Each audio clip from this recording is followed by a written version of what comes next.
Hello. Hey. This is how we get to 10 cuts on our head. I haven't had any cuts for a long time, so for Zoe to be wounded and out in her green boiler suit is a big deal. I'm excited about this episode. When I came back to Casualty a year ago, I felt that Zoe had become a slightly drier, more sensible character than she was when we first invented the character back in 2007. When she was a rebel, she was a genius whose life was chaotic, but she would find true peace over a body in resus. I think a lot of people who've watched the show over the years know that Zoe has that in her, and she's tried to be very, very professional and not show her wilder side. For Zoe, she's got this dilemma of she wants to be a doctor, but the clinical lead stuff's taking over. You're meant to be our clinical lead. I am clinical lead. You do remember that I inherited this role, Charlie? Yeah, I'm doing my best. What the hell am I meant to do? Do it better. She sort of tried to be a grown-up, but deep down I think she joined medicine to be able to just save lives in her own way. You shouldn't really have stayed with me, should you? Maybe not, but you needed me. And you needed me more than you needed anyone else. So this episode is a really big episode for Zoe. She makes an incredibly big decision at the end of the episode. Yeah, she's in a very rebellious mood in this episode. I think she's got to a turning point, lashing out and going off and being a maverick doctor again. At the point when Zoe takes the call and makes the decision, is she going to go out to the helicopter crash or is she going to go and see Guy? It's probably the biggest choice her character has made in the show since I can't remember when. It's massive because it's about her literally putting the clipboard down and renouncing management in favour of jumpsuit, chaos, frontline medicine.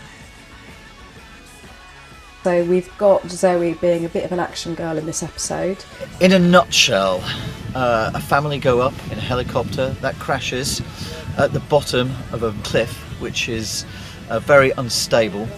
Zoe, our clinical lead doctor, goes to assess the injuries and subsequently gets trapped in the helicopter.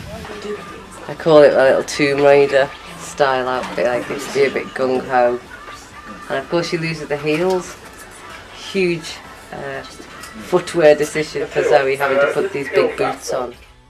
Our biggest stunts tend to take place when there's a big moment of crisis for one of our characters, a big ethical or personal choice, a big moment of career change for them. It's certainly this is the most ambitious stunt I've ever been asked to do on Casualty. To achieve helicopter flying, helicopter in peril and crashing is a very kind of ambitious thing for stunt for something like Casualty to achieve. I had to do a lot of research, so I was talking to about 2 or 3 different helicopter experts, fire experts, coast guards, as well as our paramedic, doctor and nurse advisor, and a ballistics expert as well. The first thing when you get a script like this and you realise what the aspirations are for the script is to break down what actually the script says and how you have to achieve that. And also, here was a real helicopter we could fly in, so obviously it was how much we could do with the real helicopter. That was going to be weather dependent, and then what we might have to augment later on. So the flying we're doing today, clearly it's a very small space. I didn't realise how cramped and small a space it was until we did 9 hours in there on the trot. At one point I likened it to being locked in the back of a boot. There are certain aspects of it that we can't actually do, so therefore for those we need to actually shoot on the ground, then we replace the green screen with the sky plates, which we've actually shot already this morning. Once we've finished here, we then go into post-production. It will be a combination of the plates will go into edit and they will be edited, but we will also extract some of the information beforehand and start working on it. We've already built a CG helicopter and we've done some previous work on that, which we put back into the edit. The helicopter crashes in just over the corner from the cliff, which we used the location of a quarry. I think on the second day I likened it to a coffin because there was smoke being pumped in. We had rocks, pretend rocks on the top of them. We were screwed into this box. Obviously you can't crash a helicopter, so it's working out in conjunction with stunts, special effects, VFX, exactly how a combination of the above enables you to kind of make it look like you've crashed a helicopter for real. It requires an awful lot of preparation, but yes, there's a huge element of fun involved.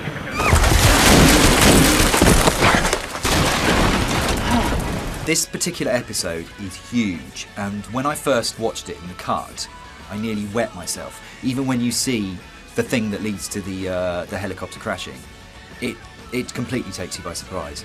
I think when she has the freedom to be rebellious, she's in her element. I mean, Zoe is never better than when she's broken.